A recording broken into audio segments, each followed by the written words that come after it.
আমার মনে হয় তোর ভাইয়াকে যদি একটু আদর যত্ন ভালোবাসা দেওয়া যায়, ও একটা স্বাভাবিক লাইফে চলে আস। তাহলে ভাইয়ার দায়িত্বটা নিয়ে নে, ভালোবাসায় পূর্ণ করে দে। তুই আমার ভাবি হলে কিন্তু দারুণ হবে। যা, কি যে বলিস না তুই, আমি মুখে যা আসে তাই বলে দিস না।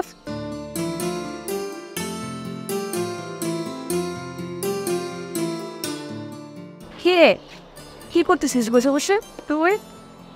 হ্যাঁ, আসলে পাশে না আঁকাটা ভালো লাগতেছিল আমার, তাই জন্য তোর সাথে খুব ভালো করছিস, আমারও না ভালো লাগছিল না রে, তুই আসছিস আমার এখন ভালো লাগে। আচ্ছা, তোর ভাইয়া কোথায়? ওকে তো দেখছি না। আচ্ছা, তো বাসায় তো আছে। আচ্ছা মিষ্টি, একটা কথা বলতো আমাকে, তোর ভাইটা এমন কেন? হ্যাঁ, ইদানিং কেমন যেন হয়ে গেছে। শুনেছি আঙ্কেল মারা যাওয়ার পর থেকে নাকি তোর ভাই এরকম হয়ে গেছি। ঠিকই হয়েছিস। আসলে তোর ভাইয়ার বিষয়টা না আমার কাছে যা মনে হচ্ছে, উনি মানসিকভাবে না সব পাইছে, যার জন্য এরকম হয়ে গেছে। আমার মনে হয় তোর ভাইয়াকে যদি একটু আদর যত্ন ভালোবাসা দেওয়া যায়, ও একটা স্বাভাবিক লাইফে চলে আস। তাহলে ভাইয়ার দায়িত্বটা নিয়ে নে, ভালোবাসায় পূর্ণ করে দে। তুই আমার ভাবি হলে কিন্তু দারুণ হবে। যা, কি যে বলিস না তুই, আমি মুখে যা আসে তাই বলে দিস না। হ্যাঁ, চিন্তা নেই। আচ্ছা শোন, অনেক টাইম হয়ে গেছে, ও মাই গড, বাসে যেতে হবে। ভাইয়া নাহলে পরে চিল্লাচিল্লি বলবো আমার সঙ্গে। থাক তাহলে, আল্লাহ হাফিজ। ওকে, বাই। ফাইন।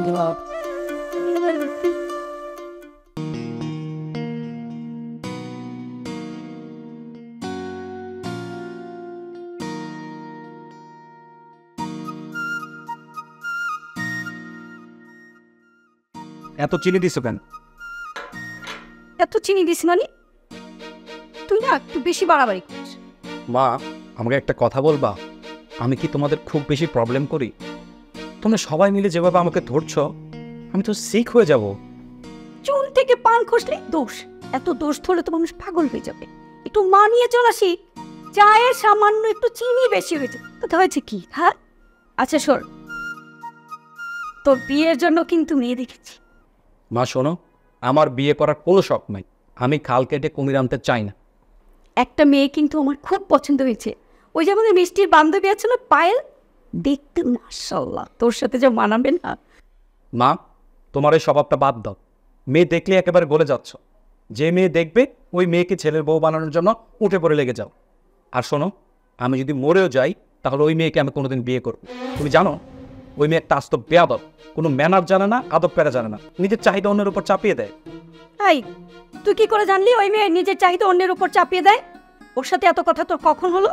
আমি এসব সব জানি, আমি মেয়ে দেখলেই বুঝতে পারি। আমি আমার জীবনে অনেক মেয়ে দেখেছি। তুমি জানো, ওই মেয়ে প্রথমে তোমার সাথে মিষ্টি মিষ্টি করে কথা বলবে, পরে তোমার ঘাড়ে বসে ঘাড় মোটকে খাবে। আর শোনো মা, আমি এখন বিয়ের সাথে কিচ্ছু করবো না।